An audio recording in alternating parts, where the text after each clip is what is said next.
When you feel good, you are close to your true essence, your spirit, the full beauty of who you are.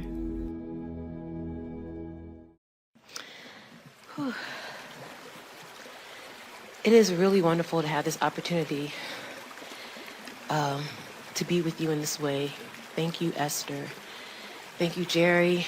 Thank you, Karen, Mike, Barbara, Jeannie. All you guys are so kind and wonderful to me, and I just want you to know I appreciate you all. And of course, you don't deserve it at all. Oh,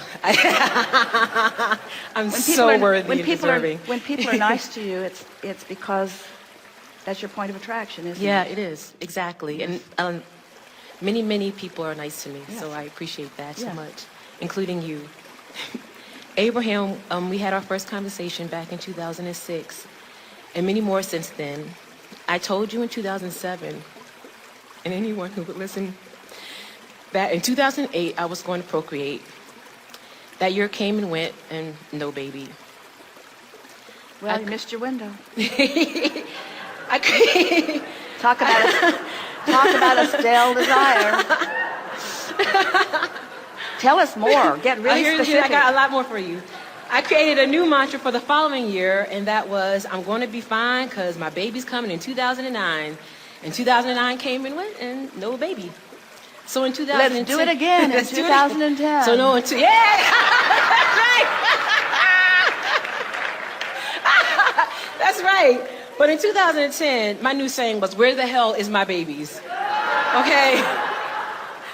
My husband and I decided to undergo fertility treatments, and 3 attempts did not bring forth a child. It did, however, bring forth a great deal of stress, anxiety, and doubts. Then I decided to do the only thing I was advised to do by my wise and wonderful teachers, Abraham. And I decided to do the only thing that felt right to me, and that was to get happy. I decided without having to know when, without caring when or even if my children were coming or not, that I was going to appreciate my life and live happily just because it feels so good. So this past Halloween, I had a strong desire to have fun and experience Halloween fully. I wanted to dress up as a sexy gypsy woman and go to a Halloween party with my husband, Ryan. And yes, at 38, I wanted to relive my childhood and go trick-or-treating with my friend Darnella's daughter, because I just love the thought of getting free candy. I really do. Anyway, I did all those things and a lot more. And because I decided to simply just get happy, I'm sitting before you. Full of candy. I'm sitting before you all 4 months pregnant with my...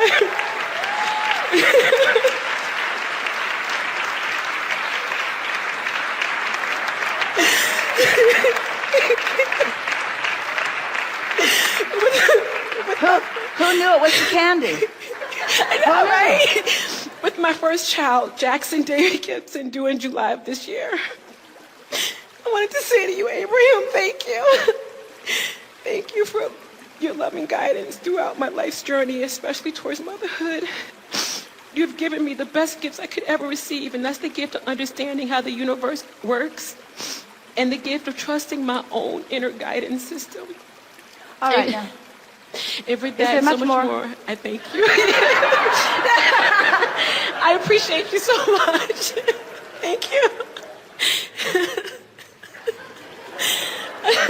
I so did not want to cry, but I'm an emotional, hormonal, crying. Oh, sure. Blame it on the walking. hormones. Yeah, I do. I blame it on the hormones.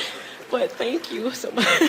But we want to talk with you about something that's exhilarating and important, and will be really good for right where you're at, and good for everyone else to hear too, because you sort of dragged them all through this just now. I did. So, in other words, you could have just cut right to it, Oh, and we you could know have, me, we could Abraham, have just all celebrated. We didn't have to go down though. Abraham, you know me.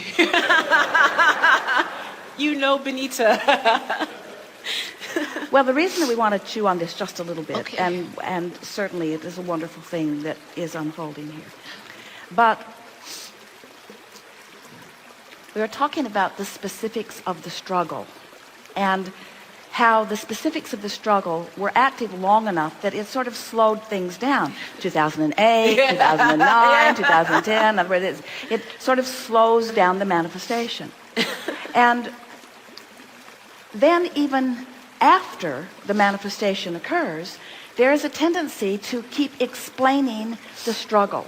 People ask us from time to time, what's the difference? Because when someone says, I'm grateful, we always say, that's nice. And then we talk to them about what appreciation is. And the difference between gratitude and appreciation, it's a very big vibrational difference. Yeah.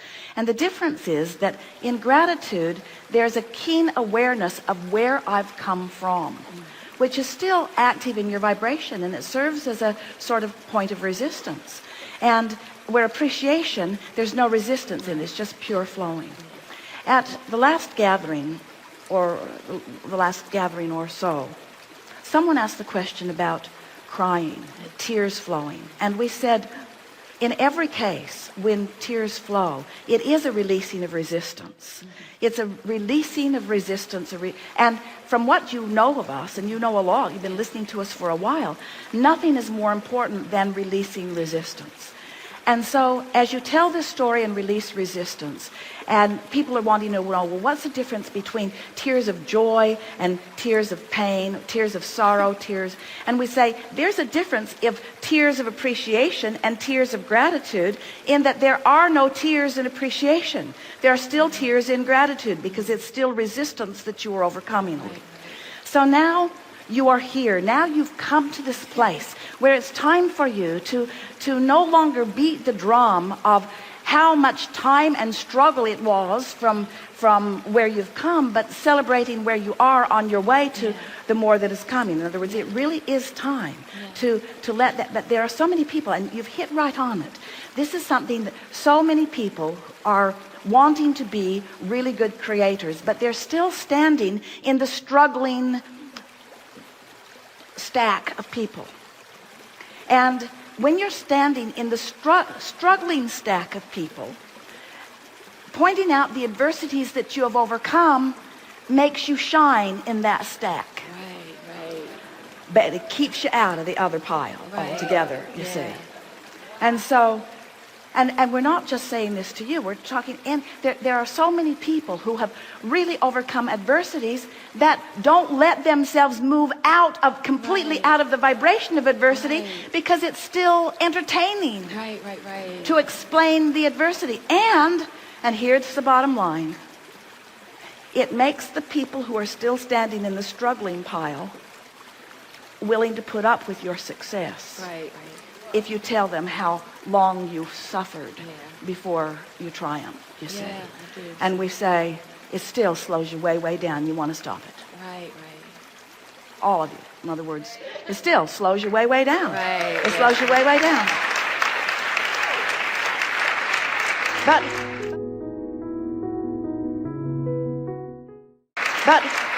what it really speaks to is that so many people are appealing almost 100% to the way they are perceived by others.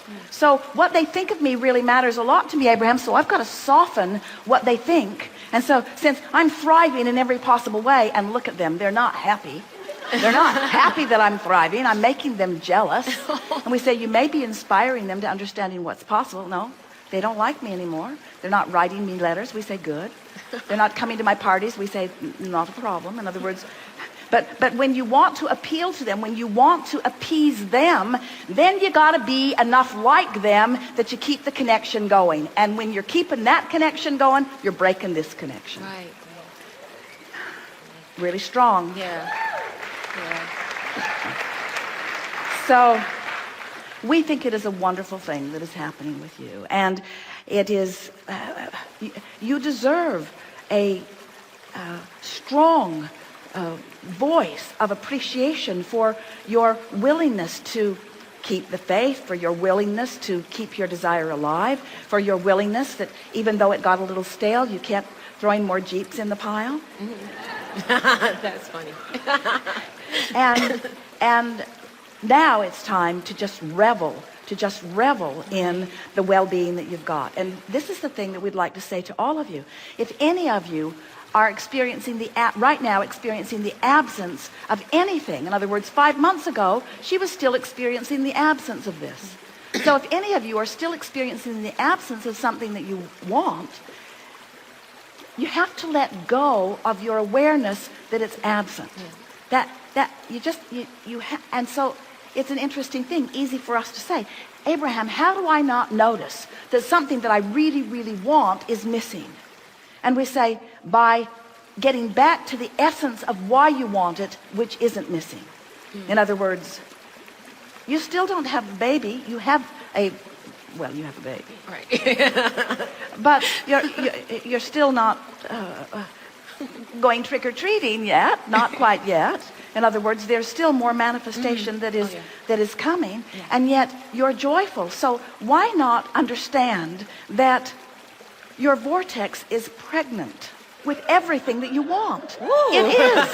It is. Like your that. vortex is pregnant right now with everything that you want. It is. You want to see the ultrasound? It is. It's pregnant with everything that you want, you see. Wow. But there is a gestation period. Yeah, and during that I like gestation that. period, that's the time that you come into alignment with it. That's the time that you feel appreciation for it. Appreciation in advance is what makes things come to you. Yeah. And appreciation in advance is what brings the manifestation. But what else does it bring? Happiness now, Yes. happiness now, Yes. happiness now, Yes. happiness now. Yes. Really good. Wow, you are brilliant. God, I love you so. There's just no words. Very quickly, God, that was really good. Wow, I love We that. agree. Yeah.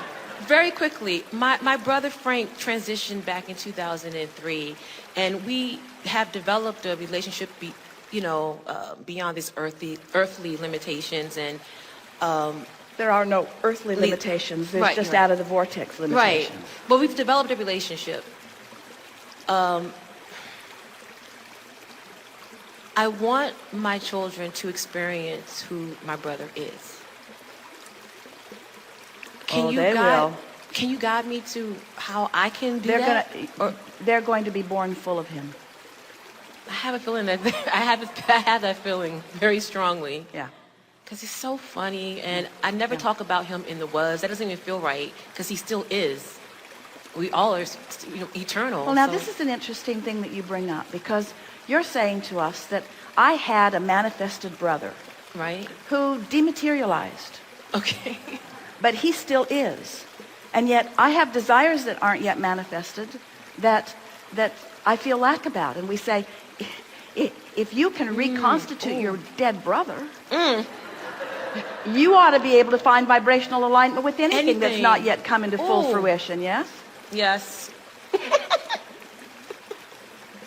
Yeah. Everything. It's all about focus, isn't it? It is. Yes. Most everybody isn't getting that to the depth that you are, but Right. you did. Thank you. Yes, I indeed. love you so much. Thank you. All of you. Thank you.